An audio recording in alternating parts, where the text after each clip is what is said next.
bunları ayıklamıştık. Kadın hakları ile ilgili, çocuk hakları ile ilgili çok önemli reformlar, düzenlemeler yapmıştık.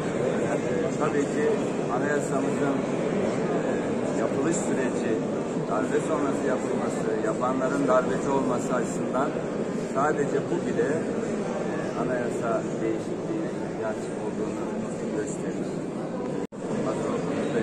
Sayın Bakanım, ne kadar bir süreç, nasıl bir süreç anayasa değişikliğiyle ilgili? Yeni dönemin hayırlı uğurlu olmasını diliyorum. Parlamentoda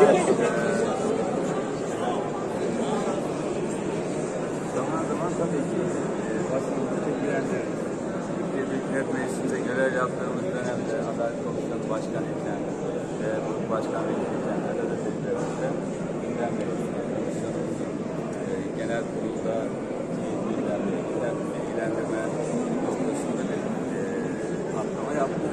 İnşallah şimdi yürütme alanındayız.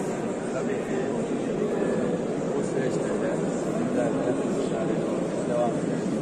Tabii ki Adalet Bakanlığı özellikle yargı geçtiğimiz yıllarda çok önemli değişiklikler gerçekleştirmiştir. Anayasamızı vesayetçi anlayıştan arındırabilmek, darbeci ruhu ortadan kaldırabilmek için çok önemli düzenlemeler anayasamızda gerçekleştirmiştir. Özellikle 2017 anayasa değişikliğiyle hükümet sisteminin Cumhurbaşkanlığı hükümet sistemi olarak kabul edilmesiyle milletimizin onayıyla büyük bir yönetim reformunu gerçekleştirmiştir.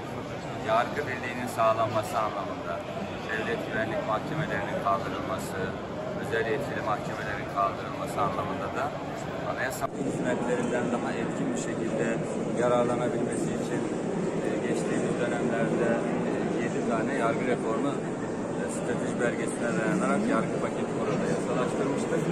İnsan Hakları Eylem Planı'ndaki takvime göre gerçekleştirdiğimiz çok önemli düzenlemeler olmuştu.